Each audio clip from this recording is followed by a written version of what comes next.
Encore une fois, mes chers amis, nous revoilà à notre cours de français, la grammaire expliquée. Et cette grammaire expliquée que nous vous présentons, c'est l'élaboration complète des notions fondamentales de la langue française. Aux grammaire expliquée, c'est la grammaire que vous venez de voir à votre écran, c'est vrai, c'est la grammaire que j'ai composée spécialement pour vous. Pour vous qui êtes étudiant du primaire, 6e année, 5e année, étudiant du secondaire, étudiant au cégep, qui peut-être avez des difficultés avec la maîtrise de votre langue, de vos écrits, de votre composition.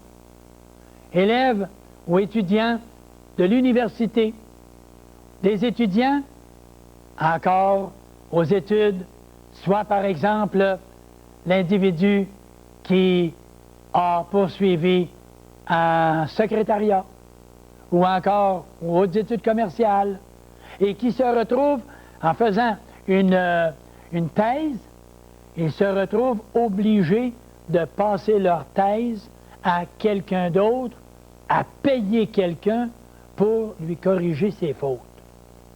Imaginez, rendu à la fin de nos études, obligés de faire corriger nos fautes. Aujourd'hui, nous présentons notre 7e émission. Et notre 7e émission, c'est une émission qui va porter sur le pronom. Nous avons parlé jusqu'à date du déterminant qui détermine le nom, déterminant article défini ou article indéfini ou article défini contracté, article partitif. Nous avons parlé du déterminant adjectif également. Qu'est-ce qu'il faisait, lui? Il déterminait en montrant un adjectif possessif, un adjectif en montrant démonstratif, possessif en indiquant le possesseur, mon livre, mon travail, en indiquant le nombre, adjectif numéral, 2 livres. Je reprends toujours le même terme pour bien saisir. L'adjectif indéfini, quelques livres. L'adjectif interrogatif, quel livre veux-tu te procurer? Point d'interrogation, il détermine le nom. L'adjectif exclamatif, quel beau livre? Point d'exclamation, quel adjectif exclamatif? Je m'exclame.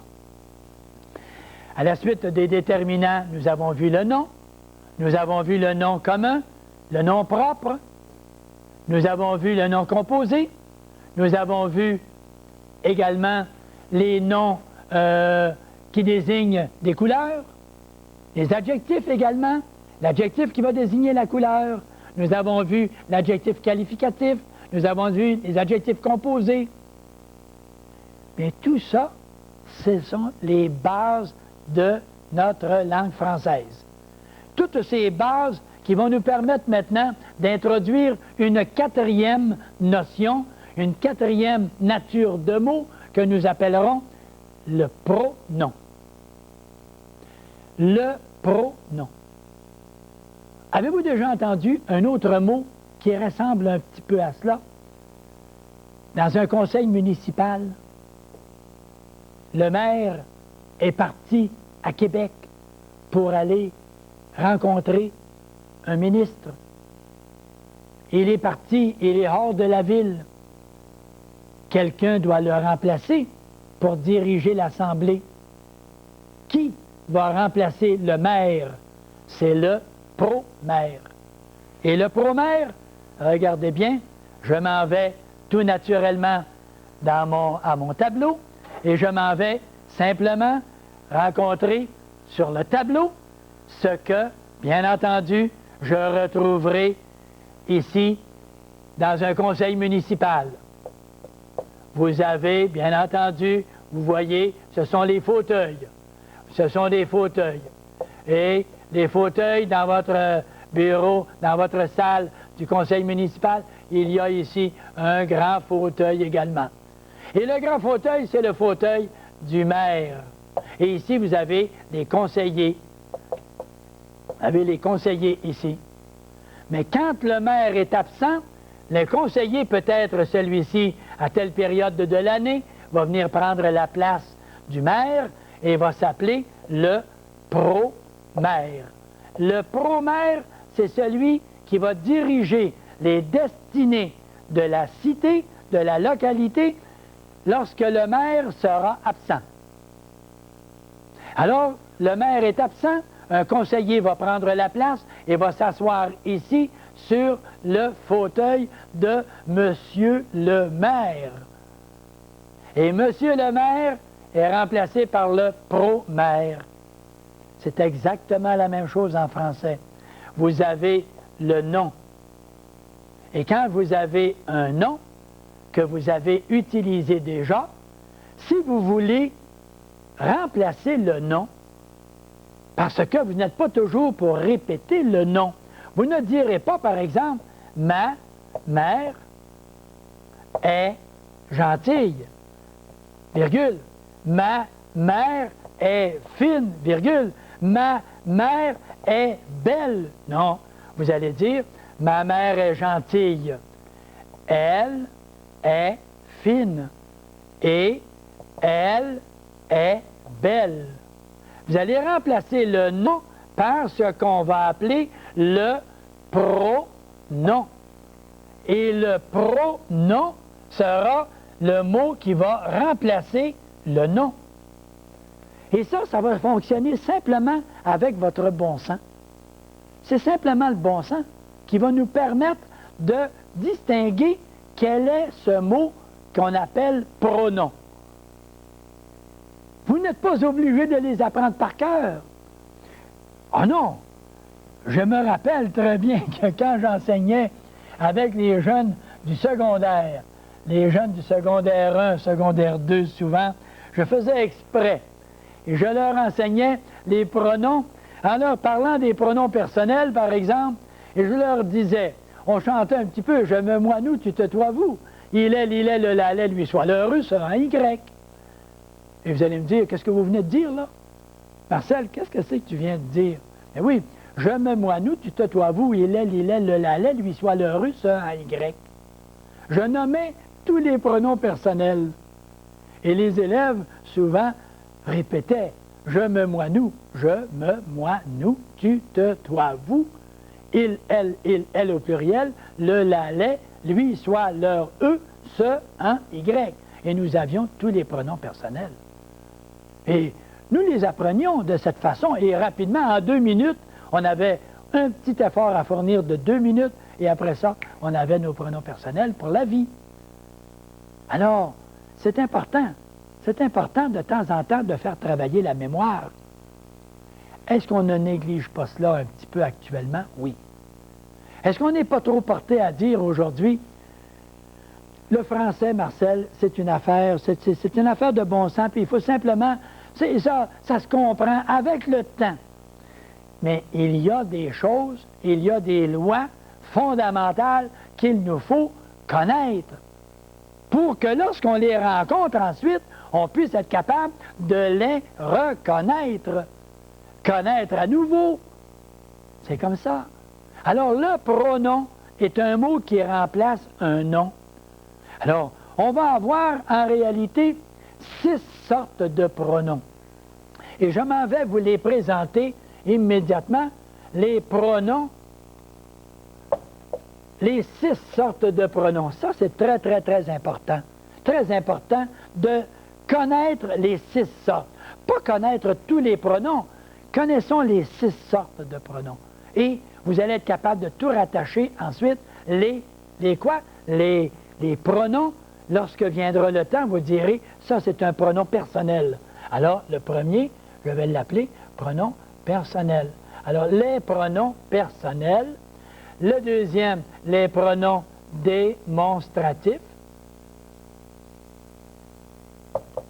Le troisième, les pronoms possessifs. Le quatrième, les pronoms indéfinis. Puis peut-être qu'il y en a qui me disent, Marcel, est-ce que c'est écrit en quelque part ce que tu nous dis là, là? Est-ce que c'est écrit en quelque part? Non, non, non, non, non, non. Non, j'ai appris ça au début, puis je l'ai retenu pour la vie ensuite. Alors, pronom indéfini, pronom interrogatif et pronom relatif. Et ces 6 sortes de pronoms sont les pronoms que nous devons véritablement maîtriser. Nous devons connaître ce que c'est qu'un pronom personnel, ce que c'est qu'un pronom démonstratif, pronom possessif, pronom indéfini, pronom interrogatif et relatif. Et quand vous aurez ces 6 mots-là, vous ne viendrez pas dire certainement que je vous accable de matière à apprendre par cœur. Je vous demande d'apprendre 6 mots. Mademoiselle, madame, faites-moi le plaisir, le petit effort. Le petit effort de quoi? Simplement d'apprendre 6 mots pour connaître tous vos pronoms, que c'est facile. Pronom personnel, qui va désigner une personne grammaticale. Alors, je viens de vous donner la réponse, là. Je viens de vous donner la réponse, parce que quand je parlais de pronoms personnels, les gens disaient toujours, n'importe qui, les jeunes, les moins jeunes, je leur posais toujours la question, puis si vous êtes professeur, posez donc la question à vos élèves. Vous allez leur poser la question suivante. Un pronom personnel, ça désigne quoi, ça? Ils vont vous répondre, ça désigne une personne. Quelle personne? Ils vont dire la première, la deuxième, la troisième. Merveilleux, merveilleux, vous avez fait un travail formidable. Mais quand vous allez dire, ça représente une personne, mais quand je parle du tableau, vous allez dire, le tableau est blanc, il est luisant, il, c'est un pronom personnel. Mais vous allez dire, c'est un pronom personnel, mais est-ce que ça désigne une personne, ça? L'individu va s'arrêter là et va se poser la question, un peu là. Est-ce que ça désigne une personne? Oui, c'est la troisième personne. Mais vous allez dire, ajoutez-lui, posez-lui la question suivante, mais il, ce n'est pas une personne, ça. Le mot tableau n'est pas une personne. Si je donne une petite taloche à quelqu'un, il va dire, aïe aïe, aïe aïe, ça me fait mal, ça a pincé. Mais si vous donnez une taloche au tableau, vous n'avez pas entendu le cri « aïe aïe ». Non, il n'y a personne qui s'est rebuffé à ça. C'est pourtant, ça ne lui fait pas mal. Mais ce n'est pas une personne, puis vous me dites que c'est la troisième personne. Alors, qu'est-ce qu'il faut comprendre? Bien, c'est que la personne, c'est une personne grammaticale.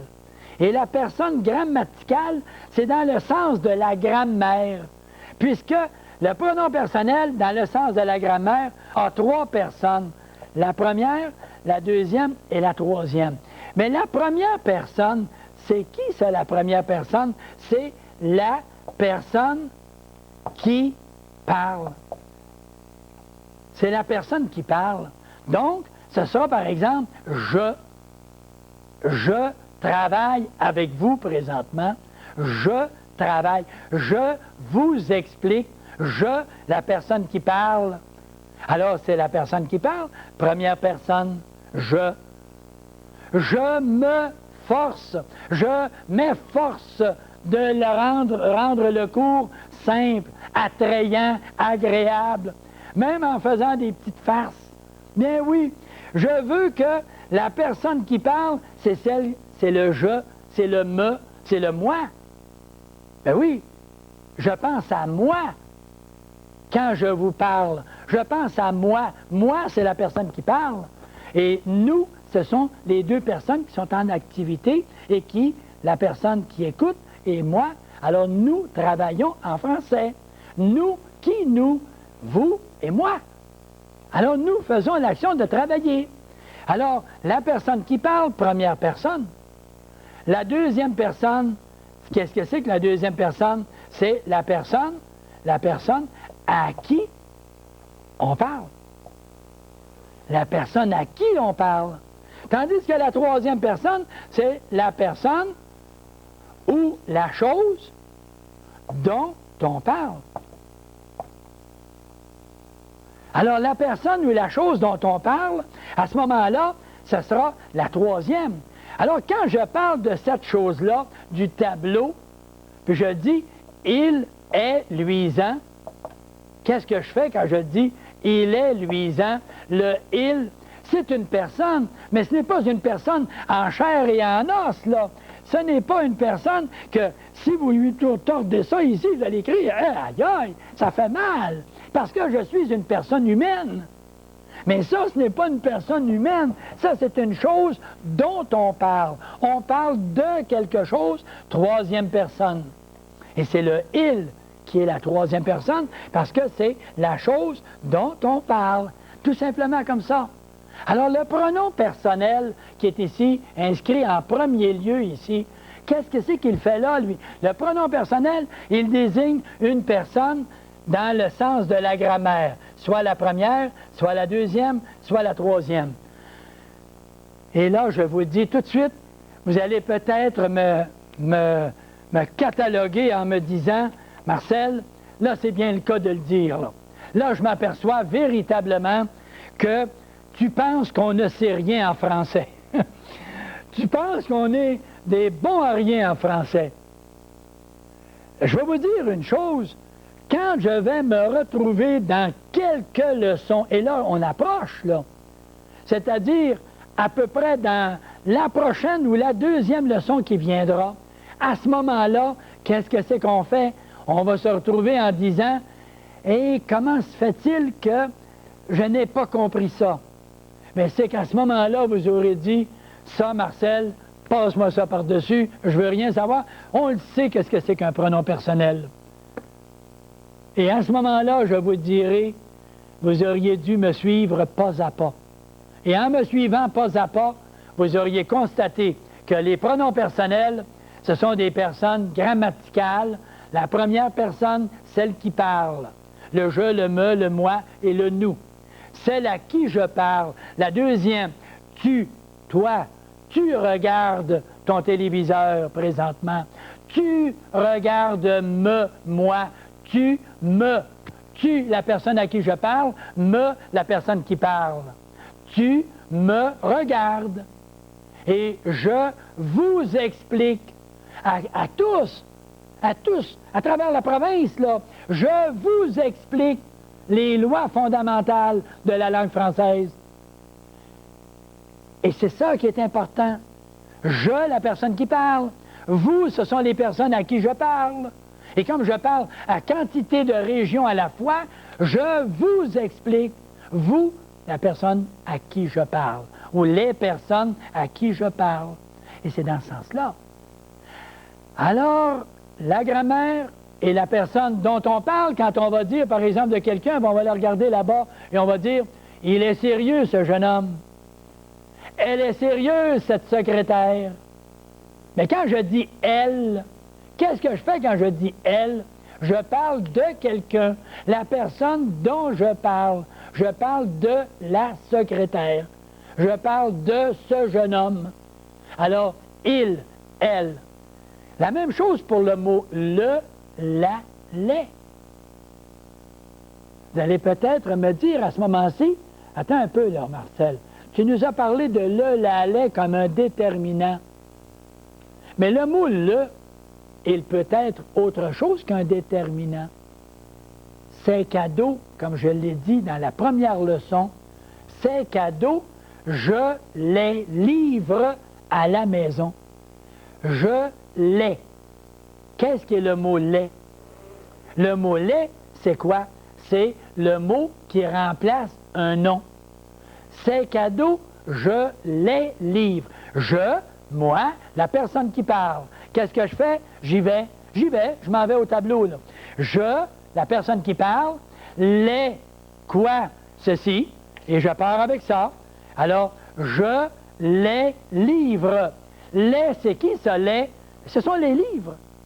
Ces cadeaux, les cadeaux, je les livre. Alors, ce sont des cadeaux Ce sont des livres également. Mais si je dis les cadeaux, je les livre les, mais pour les cadeaux.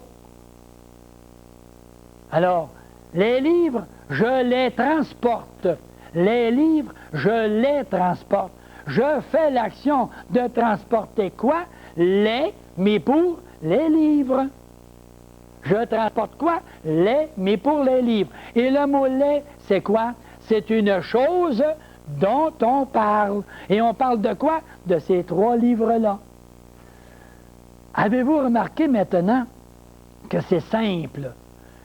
Vous allez peut-être me dire, ça fait 30 ans, ça fait 50 ans que je travaille le français, puis que je parle le français, et je ne me suis jamais arrêté à cette compréhension des mots que j'utilise. Mais moi, je vous dis, je veux que nous révolutionnions, subjonctif, on le verra d'ailleurs, je veux révolutionner la manière simple de présenter la compréhension de notre langue française. La grammaire simplement présentée, expliquée dans toute sa simplicité. Je prends le mot « les » et je dis que les livres, j'ai un déterminant. Le mot « les » est un déterminant. Les livres, je les transporte. Je est un pronom parce qu'il remplace une personne. La première personne, la personne qui parle.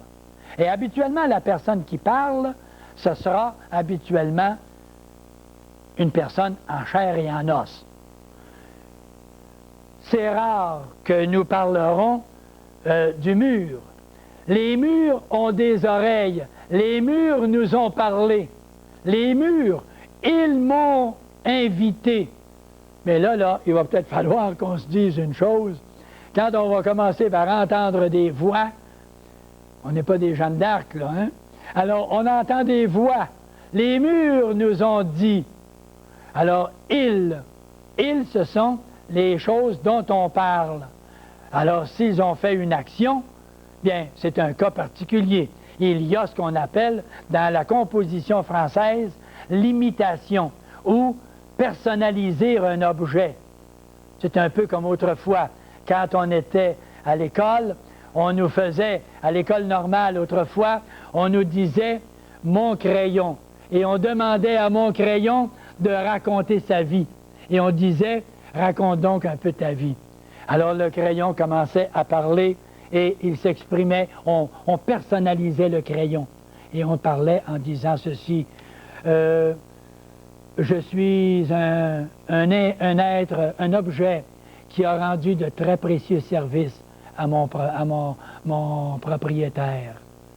J'ai dû, à maintes reprises, m'étendre sur sa feuille, reproduire ses idées et dire même ses secrets.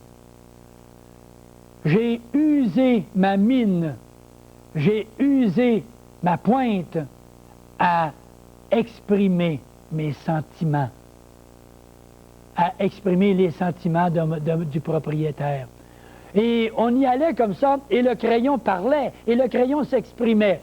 Un peu comme les souliers également, qui avaient beaucoup voyagé, un peu comme Félix Leclerc le disait. Alors, mes souliers ont beaucoup voyagé, mais quand on faisait parler les souliers, que de chemins ils ont arpenté, et etc. Et on parlait des souliers.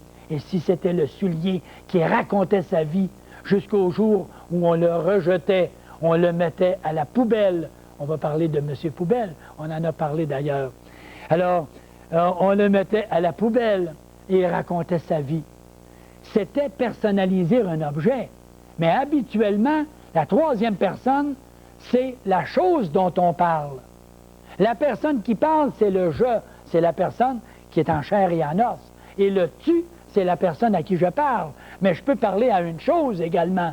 Je dis, mon cher tableau, tu m'es précieux. Tu m'es précieux, cher tableau. Et quand je lui parle comme ça, je le personnifie. C'est une forme d'exposé, une forme d'expression dans la composition française. On aura occasion d'ailleurs, dans toute une leçon, de parler de la composition française et de parler de la manière de présenter un texte, de présenter un plan, présenter notre introduction, notre développement, notre conclusion. Nous aurons l'occasion de parler de tout ça. Mais quand je reviens à mon pronom et je dis que le pronom personnel, c'est quoi le pronom personnel? C'est un mot qui remplace un nom en indiquant la personne grammaticale. Première, deuxième, troisième personne. Et inévitablement, quand nous connaîtrons les pronoms personnels, nous les reconnaîtrons à l'intérieur d'un texte, nous saurons comment accorder correctement les mots qui les entourent. Et c'est de cette façon que le pronom personnel, quand j'arrive ici, j'élimine ceci et je m'en viens à pronom personnel, je touche simplement 6 sortes de pronoms. Et les 6 sortes de pronoms, personnel le premier, démonstratif, possessif, indéfini, interrogatif et le dernier, relatif. Avez-vous remarqué que quand je nomme démonstratif, possessif, indéfini, interrogatif, on a parlé déjà de cela dans les adjectifs. Alors après notre petite intermission, nous aurons l'occasion de parler de nos pronoms qui seront des pronoms démonstratifs, possessifs, indéfinis et interrogatifs, pour ensuite reparler et approfondir les pronoms personnels et le pronom relatif. Je vous assure que c'est tout un domaine, une matière que, à cette leçon-ci et la leçon de la semaine suivante, la prochaine leçon que nous présenterons, nous aurons à ce moment-là du pain sur la planche pour maîtriser tous nos écrits. Et vous allez reconnaître tout de suite après l'intermission un peu qu'est-ce que signifie ce pain sur la planche qui va nous être livré dans quelques instants. Et si vous me permettez, on va s'arrêter un petit instant, tout simplement pour parler de limogeage. Vous savez que de nos jours, on parle d'un groupe de 50 personnes, 100 personnes ont été limogées. On a limogé des personnes, mais on n'a pas congédié des personnes. C'est différent. La langue française apporte une différence entre congédier quelqu'un qui peut être très compétent et limoger quelqu'un qui est incompétent. Alors, il reste qu'en France, on n'était pas en Angleterre cette fois-ci, en France, quand, durant la Première Guerre mondiale, les officiers français qui étaient incompétents étaient mutés, ils étaient envoyés dans la ville de Limoges. Et tous ces officiers français qui n'avaient pas rempli leur rôle adéquatement et qui étaient mis de côté par incompétence se rendaient dans la ville de Limoges. Et depuis ce temps, l'expression est demeurée. Et on a dit, quand on veut remplacer quelqu'un et le remplacer par un autre plus compétent, nous disons, nous allons limoger cet individu. Et quand un individu a été limogé, c'est par incompétence. Et quand il était envoyé dans la ville de Limoges, eh bien, il a apporté l'expression « limoger quelqu'un ». Voyez, la langue française, elle évolue. Et elle évolue avec un verbe. Nous apportons un verbe, un nom propre de localité, Limoges, et on a fait après ça un verbe, le verbe limoger. Et c'est une expression que nous utilisons fréquemment. C'est pas mal bien, ça. C'est pas mal. Alors, un autre petit point qu'on vient d'ajouter à nos bonhommes 7 heures et la série des autres, hein? Eh oui. Et les kangourous, vous savez, hein? Je l'ignore. Kangourou. Mot autochtone, qui veut dire je l'ignore. Ceux qui étaient avec nous précédemment se rappellent de l'exposé, de l'explication que j'avais donnée. Alors, nous revenons maintenant, puisque nous en sommes toujours à notre 7e leçon. Nous en sommes à notre 7e leçon et nous avons à insister sur le pronom personnel. Et le pronom personnel, je veux insister peut-être de façon intensive sur celui-ci. Le pronom personnel qui est le, la, les et le mot l'heure. Je veux insister surtout sur ces ces deux mots-là, les deux séries de mots, le lalais et le mot l'heure. Et retournons à notre tableau et nous allons prendre, dans ce tableau, nous allons prendre la partie importante, nous allons laisser de côté tous les autres et nous y reviendrons tout de suite la prochaine leçon. Nous aurons même l'occasion de débuter un peu sur les autres sortes de pronoms. Nous disons le pronom personnel ou les pronoms personnels. Si nous disons, par exemple, pronom personnel, le lalais, le lalais, et le mot l'heure. Pourquoi avons-nous inscrit les mots le lalais et le mot l'heure? Nous avons le mot le lalais d'abord qu'on emploie régulièrement lorsque nous avons ce que nous appellerons un complément d'objet direct. Alors on va dire ceci, je le regarde. Et posons la question au verbe ici, et nous allons dire je regarde qui? La réponse, le. Le professeur, je le regarde attentivement. C'est ce que des dames me disent quand elles m'appellent ou m'écrivent pour me dire leur satisfaction. Je vous regarde attentivement. Le professeur, je le regarde, ça vient la même chose. Alors, je regarde qui? Le. Et le mot le, il est un complément d'objet direct. Nous verrons dans les fonctions ce que c'est qu'un complément d'objet direct. Un complément d'objet direct, quand je pose une question de façon directe, et tout de suite, je vais vous la poser. Je vous dis, par exemple, je regarde qui? Mais je regarde Françoise, je regarde Pierre, je regarde Louise. Alors, je regarde qui? Et ça, c'est une question directe. Mais si je disais, je parle à qui? Je parle à Françoise. Je parle à qui?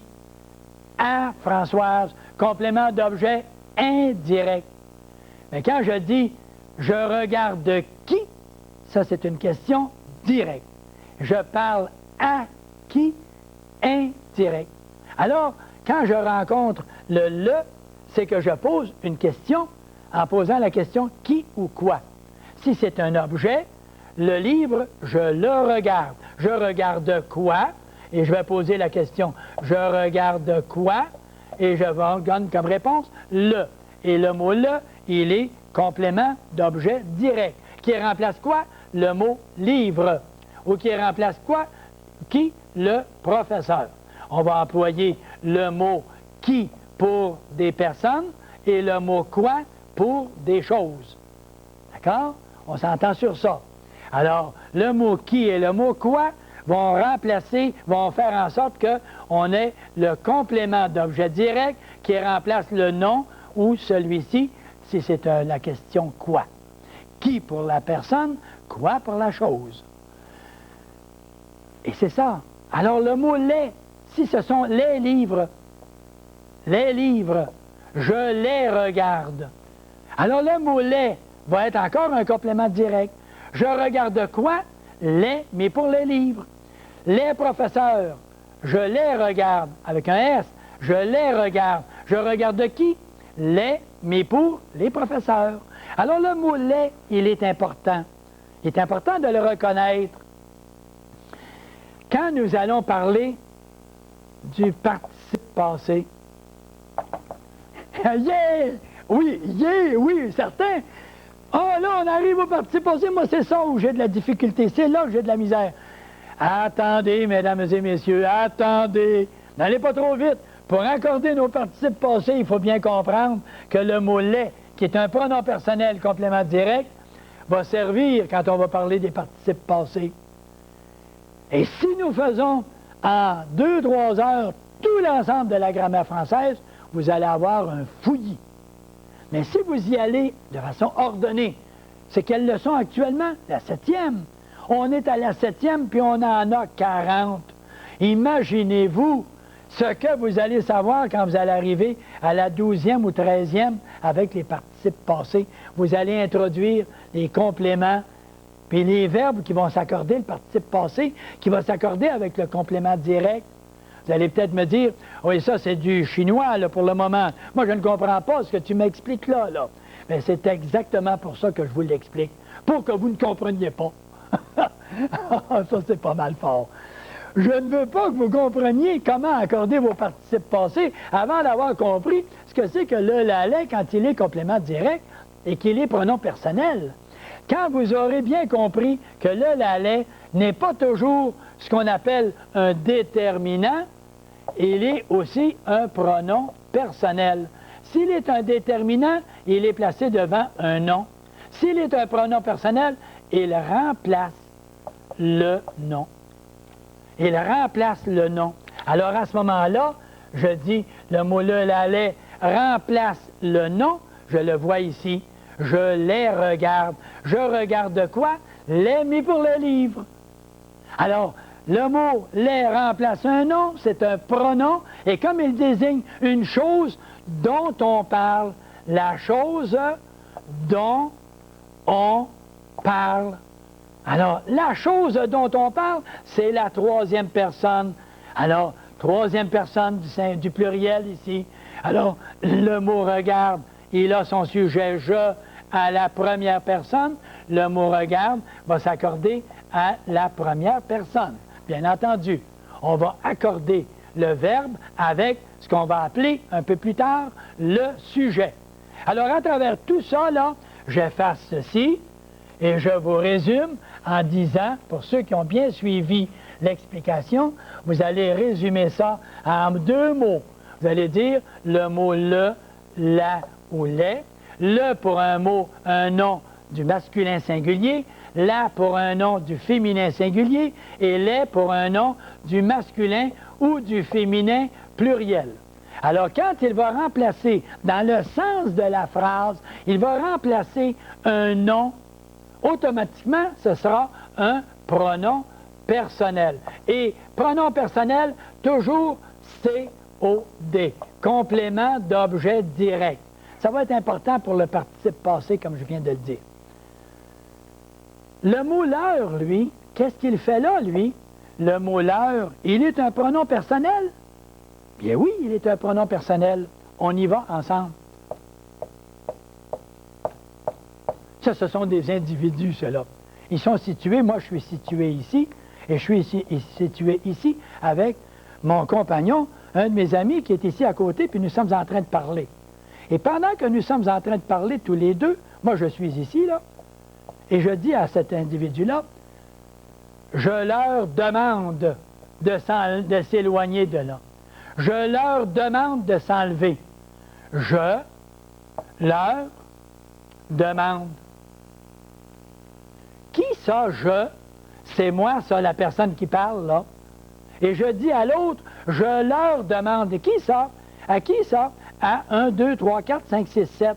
Les 7 personnes qui sont là, là, je leur demande de s'enlever. Le mot leur, qu'est-ce qu'il remplace? Les personnes qui sont là. D'accord? Bon. Et j'aperçois ici un individu qui est ici tout seul. L'individu est ici tout seul. Et je parle maintenant à mon compagnon et je lui dis, je vais lui demander de venir nous rencontrer. Je lui demande de venir nous rencontrer. Qu'est-ce que fait le mot « lui » il désigne la personne qui est ici, là, la personne dont on parle. Je demande à qui? Et je demande à qui? Je demande à lui, l'individu qui est là, là. Et je leur demande, je demande à qui? À qui? À leur, les personnes qui sont ici, là, toutes ces personnes-là. Alors, vous remarquez que le mot « lui » ici, il est singulier. Et quand ils sont plusieurs, comme ici, au lieu de dire « lui », je lui demande, je dis « je leur demande ». Alors, qu'est-ce qui arrive? Quand je dis, j'ai envie de rire, Puis, écoutez, je ris de personne, là. Je ris pas de vous, madame, monsieur, là. Non, c'est que je me dis, c'est tellement facile de comprendre que l'heure, c'est le pluriel de lui. Alors, si le mot l'heure est le pluriel de lui, est-ce que je vais lui mettre un S? Non! Non! Pourquoi? Parce qu'il est déjà pluriel. Il est pluriel. Comme le mot né, mon nez. Je ne dis pas qu'il est beau, là. Je dis simplement mon nez. Bon, si on dit maintenant l'aîné des Québécois, l'aîné, je ne vais pas parler de ceux qui sont les aînés, là, l'aîné. Je marque un EZ et un EZ.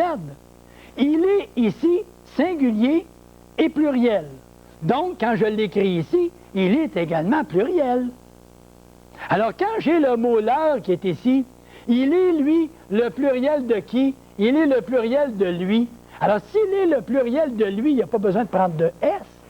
Comprenez-vous pourquoi, là? Alors, quand on dit que l'heure devant un verbe ne prend pas de S, jamais de S devant un verbe quand il est pronom personnel. Alors, il ne prend pas de S. Pourquoi? Parce qu'il est le pluriel. Il est pluriel déjà. C'est lui le pluriel de lui. Alors, il ne s'accorde pas. Alors, vous savez, autrefois, il y avait un inspecteur, puis ça a tourné en farce, cette histoire-là. Là, on parle d'inspecteur. Peut-être que bon nombre de personnes ne savent pas ce que c'était que les inspecteurs dans le temps. Autrefois, il y avait toujours un inspecteur qui venait faire une visite à l'école et qui venait nous rencontrer. Il venait nous rencontrer pour inspecter, vérifier si les connaissances étaient acquises. Et il posait des questions. Et l'histoire raconte que l'inspecteur était arrivé, puis il avait demandé à l'institutrice de donner un exemple, et puis l'élève avait répondu. Et comme l'élève avait répondu mal, l'institutrice s'est choquée, et puis elle a dit, Monsieur l'inspecteur, écoutez, les élèves, là, tout ça, là, je leur ai dit, puis je leur ai répété, que l'heure devant un verbe ne prenait jamais d'S. Hey, je leur ai dit. Je leur ai dit. Et je leur ai répété que l'heure devant un verbe ne prend pas de S.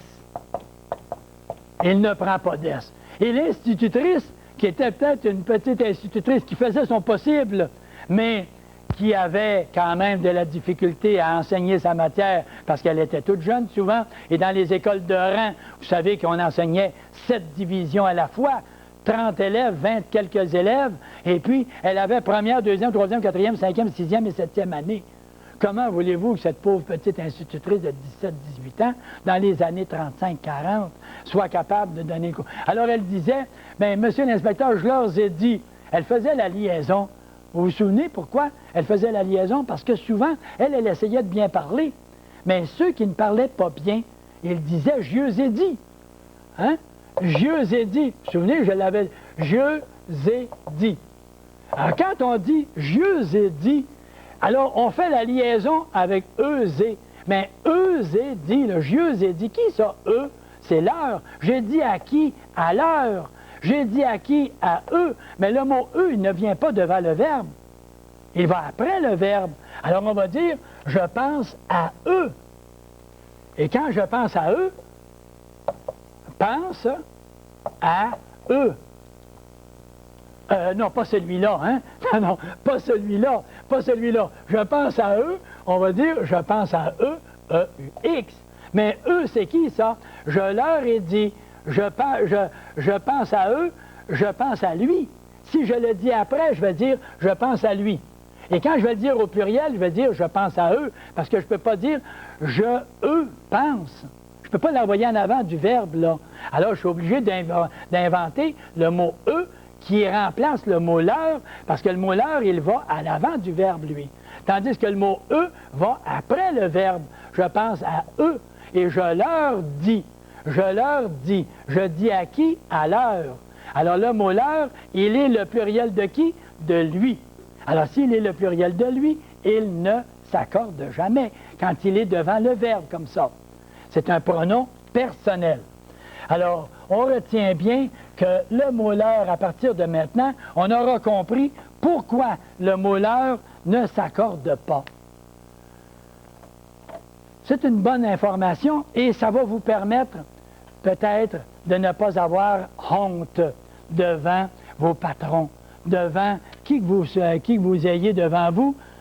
Quand la personne va parler, vous allez dire « je la regarde ». Je les regarde. Je leur parle. Et leur, L-E-U-R et non pas L-E-U-R-S. Pour cette raison-là. D'accord? Alors, il reste que le pronom personnel, c'était un point de base. Et si c'est un point de base, maintenant, on a bien compris le pronom personnel, le, la, les, qui est placé devant le verbe et qui étant placé devant le verbe se retrouve, bien entendu, toujours comme complément d'objet direct. C'est un complément direct, on pose la question qui ou quoi. Je la visite. Je la visite souvent à l'hôpital, la personne. Je visite qui? La, mais pour la personne, ou ma mère, peu importe. Alors, je visite qui? La. La est un complément direct. Complément d'objet direct comme fonction. Et le la-les, pronom personnel. Maintenant, j'avais dit que nous parlerions également des pronoms personnels, démonstratifs, possessifs, indéfinis. Alors, pronom personnel, d'accord, on l'a réglé. On prend maintenant des pronoms démonstratifs, possessifs, indéfinis, interrogatifs. Je pense que ça vaut la peine. On a peut-être à peu près une dizaine de minutes. En une dizaine de minutes, nous sommes en mesure de comprendre la distinction entre le pronom démonstratif et ce qu'on avait vu déjà, l'adjectif démonstratif. Le pronom personnel, non, le pronom possessif, l'adjectif possessif. Retournons au tableau.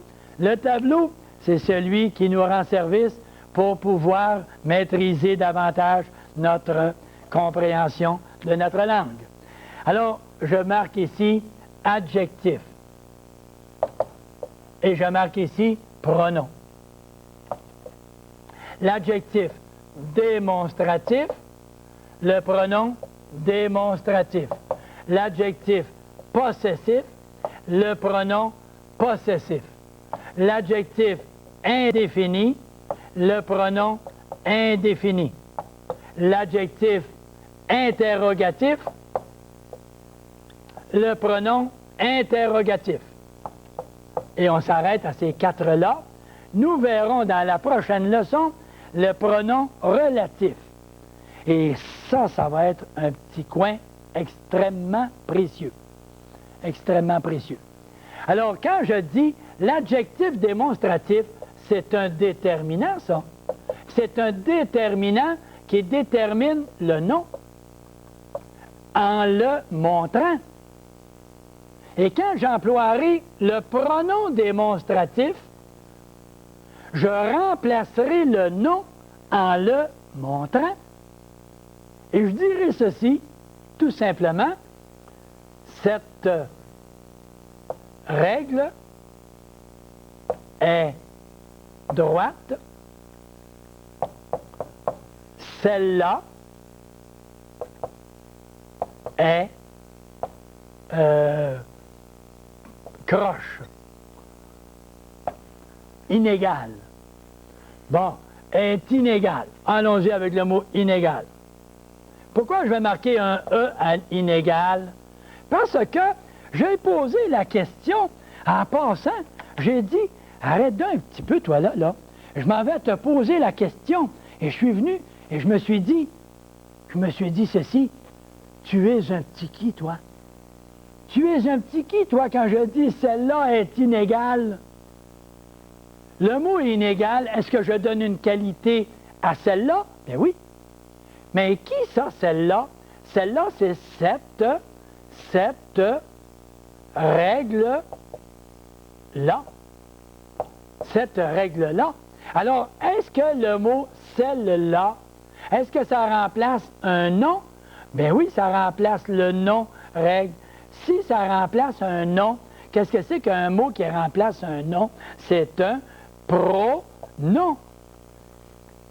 Si c'est un pronom, regardez qu'est-ce qu'elle fait quand je dis celle-là. Quand je dis celle-là, je vois une règle et je dis cette règle que je montre est droite. Celle-là est inégale. Alors, qu'est-ce que je fais quand je dis celle-là? Je précise la règle que je montre. La règle que je montre. Alors, automatiquement, j'ai un pronom démonstratif, celle-là. Tandis que cette, avec le nom placé devant, j'ai l'adjectif démonstratif. Quand je dis « ces livres sont faciles à examiner, à consulter », ces livres, CES, parce que je les montre.